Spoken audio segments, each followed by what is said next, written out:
আমরা আজকে একটি ইসলামিক কোরআন ও হাদিসের অনুষ্ঠানে উপস্থিত হতে পেরেছি, তাই মহান রব্বুল আলামিনের দরবারে জানাই লাখো কোটি শুকরিয়া। আলহামদুলিল্লাহ। দরুদ ও সালাম বর্ষিত হোক ওই মহামানবের প্রতি যার উপর একবার দরুদ পাঠ করার বিনিময়ে মহান রব্বুল আলামিন দরুদ পাঠকারীর 10টি গুনাহকে মাফ করে দেন, 10 বার দরুদ পাঠকারীর উপরে রহমত বর্ষণ করেন, দরুদ পাঠকারীর মর্যাদাকে 10 স্তর উপরে উঠিয়ে দেন। সেই মহামানব রাহমাতুল আলামিনের উপর হাজারো দরুদ ও সালাম বর্ষিত হোক। সকলেই বলি সাল্লাল্লাহু আলাইহি ওয়াসাল্লাম।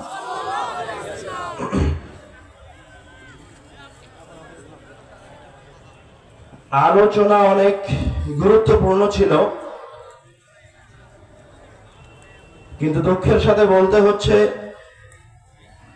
যে রকম অনিয়ম বিশৃঙ্খল পরিবেশের সম্মুখীন আজকের এই আপনাদের এই আয়োজনে হয়েছি, এই রকম বিশৃঙ্খল আয়োজন আমি এর আগে কোনো অনুষ্ঠানে কোনো প্রোগ্রামে হয়নি।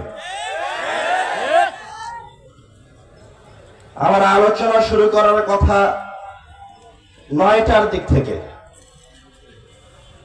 আর আপনাদের প্রাণ প্রিয় শায়েখ শ্রদ্ধেয় পিতা শায়েখ আব্দুর রাজ্জাক বিন ইউসুফের আলোচনা শুরু করার কথা রাত 10টায়। আপনাদের সহজতার জন্য জানি না কিভাবে মাহফিল কমিটি কি করেছে, এখন বাজে রাত 10টা প্রায়। তো আমি আপনাকে কি বলবো আর শায়েখ আব্দুর রাজ্জাক বিন ইউসুফ কি বলবেন? অর্ধেক মানুষ মাহফিলের মাঠে বসে আছেন আর অর্ধেক মানুষ রাস্তা দিয়ে চলাফেরা করছেন।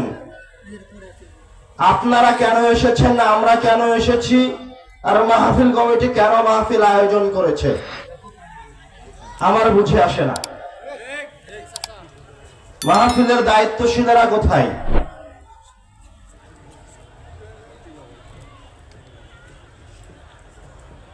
সংক্ষিপ্ত সময়ে যার পরেও যতটুকু বলা যায়, যে বিষয় নিয়ে কথা বলতে চাচ্ছিলাম আজকে আপনাদের সামনে, সেই বিষয়টি আসমান ও জমিনের মাঝে এই পৃথিবীতে যত বিষয়ের সাথে আপনারা পরিচিত হয়েছেন তার মাঝে সবচেয়ে শ্রেষ্ঠ বিষয়। আপনারা একটু আগে সালাম নিয়ে আলোচনা শুনেছেন, দান সাদকা নিয়ে আলোচনা শুনেছেন। শেখ আব্দুর রাজ্জাক বিন ইউসুফের কাছে আরো কোন গুরুত্বপূর্ণ বিষয়ে আলোচনা শুনবেন। আপনারা বিভিন্ন বিষয়ের সাথে পরিচিত আছেন, সালাত, সিয়াম, হজ, যাকাত, এগুলি সকল বিষয়ের মাঝে সবচেয়ে গুরুত্বপূর্ণ, দামি, মূল্যবান, সবচেয়ে উৎকৃষ্ট বিষয় হচ্ছে আল কোরআন। কেন? আল্লাহ রাব্বুল আলামিন এই কিতাব দিয়ে জান্নাতে যাওয়াকে যতটা সহজ করেছেন, এই কিতাব দিয়ে আল্লাহ রাব্বুল আলামিন মানুষের জীবনকে যতটা সহজ করেছেন, মানুষের সেটা চাহে ইহকালীন জীবন হোক, আর পরকালীন জীবন হোক, আর কবরের জীবন হোক, অন্য কোনো কিছু দিয়ে আল্লাহ রাব্বুল আলামিন মানুষের এই সকল জীবনকে, সকল জগৎকে এতটা সহজ করেননি কোরআনুল কারীম দিয়ে যতটা সহজ করেছেন। আপনি সূরা ফাতিহা মুখস্থ করেছি, নাস, ফালাক, ইখলাস মুখস্থ করেছি, তো আমার আপনার ধারণা যে সূরা ফাতিহা এই জন্য মুখস্থ করেছি যে সেটা 5 ওয়াক্ত সালাতে তেলাওয়াত করতে হয়। না, সূরা ফাতিহার কার্যক্ষমতা এতটুকুর মাঝে সীমাবদ্ধ নয়। আমার আপনার ধারণা নাস, ফালাক শুধু 5 ওয়াক্ত সালাতে তেলাওয়াত করতে হয়, আর কোরআন তেলাওয়াত করতে হয় কোরআন শুনতে ভালো লাগে তাই। এরকম নয়। দুঃখজনক এবং পরিতাপের বিষয় হচ্ছে, যেই কিতাব আমার আপনার পরিচয় বহন করে, যেই কিতাব আমার আপনার পরিচয় নয়, স্বয়ং মুহাম্মদ সাল্লাল্লাহু আলাইহি ওয়াসাল্লামের পরিচয় গ্রহণ করে, মুহাম্মদ সাল্লাল্লাহু আলাইহি ওয়াসাল্লাম যে নবী, মুহাম্মদ সাল্লাল্লাহু আলাইহি ওয়াসাল্লাম যে রাসূল, তার প্রমাণ কি? তার প্রমাণ হচ্ছে এই কিতাব, তার প্রমাণ হচ্ছে আল কোরআন। আমি আপনি যে মুসলমান, মুহাম্মদ সাল্লাল্লাহু আলাইহি ওয়াসাল্লামের অনুসরণ করি, তার প্রমাণ হচ্ছে এই কিতাব। মুহাম্মদ সাল্লাল্লাহু আলাইহি ওয়াসাল্লাম যে সর্বশ্রেষ্ঠ রাসূল, মুহাম্মদ সাল্লাল্লাহু আলাইহি ওয়াসাল্লামকে হাউজে কাউসার প্রদান করা হলো, মুহাম্মদ সাল্লাল্লাহু আলাইহি ওয়াসাল্লামকে যে শাফাত করার মতো ক্ষমতা, মর্যাদা প্রদান করা হলো, মুহাম্মদ সাল্লাল্লাহু আলাইহি ওয়াসাল্লাম আসার আগেই যে সকল নবী মুহাম্মদ সাল্লাল্লাহু আলাইহি ওয়াসাল্লামের উপর ঈমান আনয়ন করার ওয়াদা করে গেলেন, এই যে এত এত মর্যাদা মুহাম্মদ সাল্লাল্লাহু আলাইহি ওয়াসাল্লামের, সকল মর্যাদার পিছনে যে রহস্য আছে সেটা হচ্ছে এই কিতাব আল কোরআন। বুঝতে পারেননি কথা? আমি আপনি যে শ্রেষ্ঠ উম্মত, কিভাবে, কেন? কেননা আল্লাহ রাব্বুল আলামিন আমাদেরকে ওই উম্মত হওয়ার তৌফিক দান করেছেন যে ওই উম্মতের উপর আল কোরআন অবতীর্ণ হয়েছে। আলহামদুলিল্লাহ।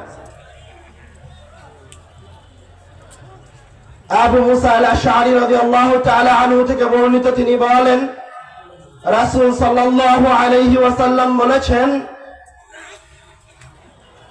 মাসালুল মুনাফিক الذي يقرأ القرآن كمثل الريحانة ريحها طيب وطعمها مر। রাসূল সাল্লাল্লাহু আলাইহি ওয়াসাল্লাম বলছেন, কোন মুনাফিক ব্যক্তিও যদি এই কিতাব তেলাওয়াত করে দুনিয়াবী জীবনে, তাহলে এই মুনাফিকের উদাহরণ হচ্ছে রায়হানা নামক ফলের মতো। রায়হানা নামক ফল কি? যে ফলের অতীব সুন্দর সুঘ্রাণ রয়েছে।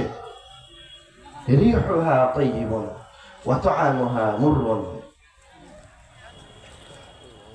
এই হাদিস দিয়ে রাসূল সাল্লাল্লাহু আলাইহি ওয়াসাল্লাম বুঝাতে চাচ্ছেন, আমি আপনি মুসলমান হয়ে কুরআনুল কারীম যদি তেলাওয়াত করি, তাহলে তার মর্যাদা, তার ফজিলত আরো কত বেশি হতে পারে যদি একজন মুনাফিক কুরআন তেলাওয়াত করে তার ইহকালীন জীবন সুন্দর হয়। কথাটা মনে হয় বুঝতে পারেননি এখন। রাসূল সাল্লাল্লাহু আলাইহি ওয়াসাল্লাম বলছেন, যদি মুনাফিকও কোরআন তেলাওয়াত করে, তাহলে আল্লাহ রাব্বুল আলামিন ওই মুনাফিকের ইহকালীন জীবনকে সৌন্দর্য মণ্ডিত করে দিবেন। তো আমি আপনি তো মুসলমান, আমি আপনি যদি কোরআন তেলাওয়াত করি, তাহলে আমি আপনি কোথায় অবস্থান করব? কুরআনুল কারীমকে নিয়ে আমাদের লম্বা আলোচনা ছিল।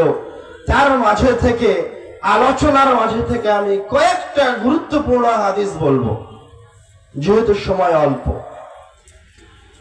তার প্রথম হাদিস হচ্ছে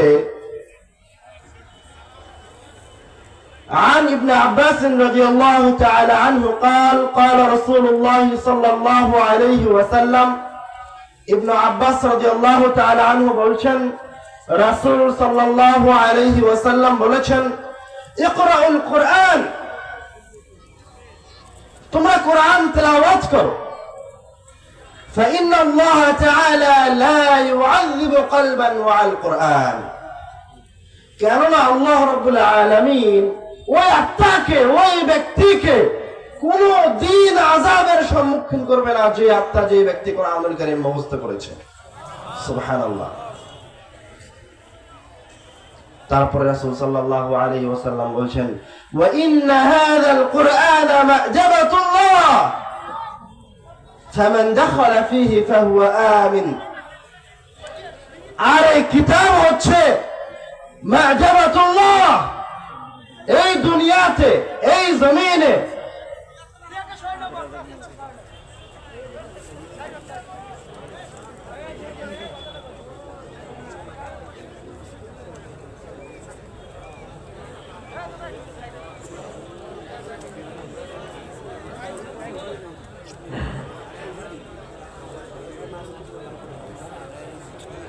আলহামদুলিল্লাহ। আপনাদের মাঝে আজকের অনুষ্ঠানের প্রধান বক্তা চলে এসেছেন, ফালিল্লাহিল হামদ।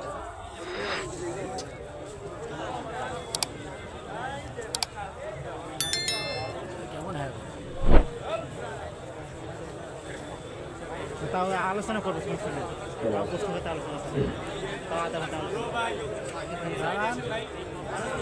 আলোচনা করবো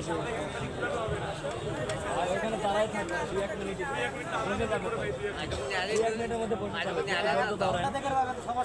দাঁড়ায় নাই আলোচনা আমরা যেখানে ছিলাম একটি গুরুত্বপূর্ণ হাদিসের সাথে অবস্থান করছিলাম। ইনশাআল্লাহ আমল করতে হবে এরকম গুরুত্বপূর্ণ কয়েকটি হাদিস বলে আমাদের আলোচনার শেষের দিকে চলে যাব। যে হাদিসটির সাথে অবস্থান করছিলাম সে হাদিসে রাসূল সাল্লাল্লাহু আলাইহি ওয়াসাল্লাম বলেছেন, ইকরাউল কুরআন فإن الله تعالى لا يعذب قلبا وعلى القرآن। তোমরা কোরআন তেলাওয়াত করো। যেই ব্যক্তি কোরআন মুখস্থ করেছে আল্লাহ রাব্বুল আলামিন ওই ব্যক্তিকে, ওই আত্মাকে, ওই অন্তরকে কোনদিন আযাবের সম্মুখীন করবেন না। وإن هذا القرآن مأدبة الله فمن دخل فيه فهو آمن। এই অংশটা সবচেয়ে বেশি গুরুত্বপূর্ণ। আমি আপনি বিভিন্ন বিপদ আপদ থেকে বাঁচার জন্য বিভিন্ন উপায়, বিভিন্ন পথ অবলম্বন করে থাকি, কিন্তু আল্লাহ রাব্বুল আলামিন আমাদের জন্য বাঁচার পথকে খুবই সহজ করে দিয়েছেন। আপনারা সবসময় পরিবেশটাকে বিশৃঙ্খল করছেন কেন? আশ্চর্য। ভলেন্টিয়ারের মাথায় কি কোনো কিছু নাই? আপনারা আয়োজন করতে পারবেন না তো আয়োজন করলেন কেন অনুষ্ঠান? আমরা হাদিসের অনুবাদ করছি, এক হাদিসের অনুবাদ করতে কয়বার থামি? বারবার একবার পিছনে কথা বলেন, একবার স্টেজে কথা বলেন, একবার সাইডে কথা বলেন। মজলিসের কোনো আদব কায়দাই নাই আপনাদের কাছে।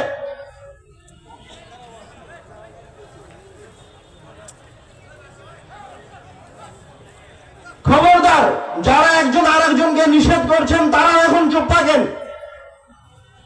যারা একজন আরেকজনকে নিষেধ করছেন তারাও চুপ থাকেন। যে যেখানে আছেন সেখানেই সেইভাবেই চুপ থাকেন। রাসূল সাল্লাল্লাহু আলাইহি ওয়াসাল্লামের শানে খেলাফ করিয়েন না। আমার শানে খেলাফ করেন, কোনো আপত্তি নাই।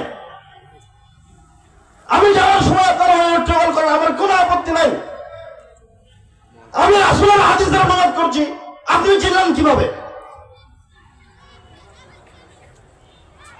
আমি বলছি, আপনি আজ পর্যন্ত যত আলোচনা শুনেছেন তার মানে সবচেয়ে শ্রেষ্ঠ আলোচনা হচ্ছে আজকের আলোচনা। এই আলোচনাতে জান্নাতে যাওয়ার সবচেয়ে সহজ উপায় আছে। এই আলোচনায় ইহকালীন জীবনে সফল হওয়ার সবচেয়ে সহজ উপায় আছে। আপনি 5 ওয়াক্ত সালাতে সূরা ফাতিহা পড়েন, আপনি জানেন না সূরা ফাতিহা আপনার কয়টা কাজ করতে পারে। তারপরেও আপনার কাছে কোনো মূল্য নাই। নাস ফালাক ইখলাস 99% মানুষের ব্যবস্থা আছে, অথচ তারা কেউই জানে না যে নাস ফালাক ইখলাস অধ্যয়ন করে, তেলাওয়াত করে আমরা আমাদের দৈনন্দিন জীবনে কিভাবে উপকার লাভ করতে পারি। আমি তো আমার গল্প করার জন্য আসিনি, আপনার উপকারের জন্য এসেছি। আপনার উপকার হলে তার বিনিময়ে আল্লাহ রাব্বুল আলামিন আমাকে 10টা নেকি দিবে, কিছু নেকি দিবে, সেই জন্য এসেছি। মাহফিল কমিটি আমাদেরকে ডাকবে, তার মুখে খেলা নয়।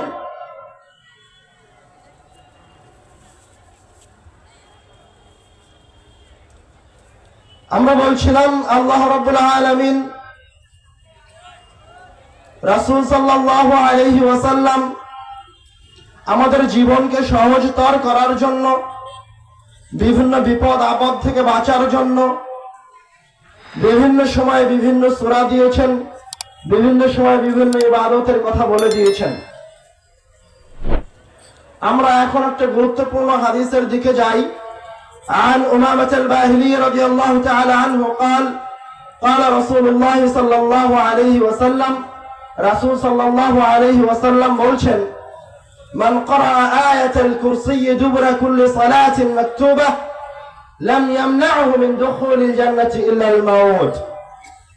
রাসূল সাল্লাল্লাহু আলাইহি ওয়াসাল্লাম এই হাদিসে বলছেন, তোমাদের মাঝে থেকে যেই ব্যক্তি 5 ওয়াক্ত ফরজ সালাতের পরে আয়াতুল কুরসি আল্লাহু লা ইলাহা ইল্লা হুয়াল হাইয়ুল কাইয়্যুম এই আয়াতটি তেলাওয়াত করবে, সেই ব্যক্তি মরা মাত্রই জান্নাতে প্রবেশ করবে। আমি বাংলায় যে অনুবাদটা করলাম তার চেয়ে রাসূল সাল্লাল্লাহু আলাইহি ওয়াসাল্লামের ইবারত আরো বেশি শক্ত। রাসূল বলছেন লাম ইয়ামনাহু মিন দুখুলিল জান্নাতি ইল্লা আল মাউত, যে 5 ওয়াক্ত সালাতের পরে আয়াতুল কুরসি তেলাওয়াত করেছে ও এখনো জান্নাতে ঢোকেনি। কেন? ও মারা যায়নি তাই। সুবহানাল্লাহ। মানে ও মারা গেলেই জান্নাতে চলে যাবে। মানে কি জান্নাতে যাওয়ার এর চেয়ে কোনো সহজ উপায় আছে? 5 ওয়াক্ত সালাতের পর আয়াতুল কুরসি জান্নাতে যাওয়ার জন্য যথেষ্ট। রাসূল সাল্লাল্লাহু আলাইহি ওয়াসাল্লামকে একজন ব্যক্তি, একজন সাহাবী এসে বলছে, ইয়া রাসূলুল্লাহ ইন্নী উহিব্বু হাযিহি সূরা কুল হুয়াল্লাহু আহাদ। হে আল্লাহর রাসূল,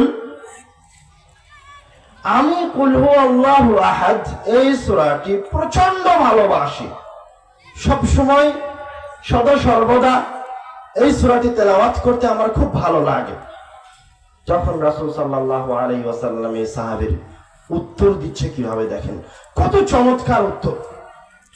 রাসূল সাল্লাল্লাহু আলাইহি ওয়াসাল্লাম বলছেন, ইন্না হুব্বাকা ইয়াহা আদখালাকাল জান্নাহ কুল হুয়াল্লাহু আহাদ সূরার প্রতি ভালোবাসা, এই সূরা বেশি বেশি তেলাওয়াত করা তোমাকে জান্নাতে নিয়ে চলে যাবে।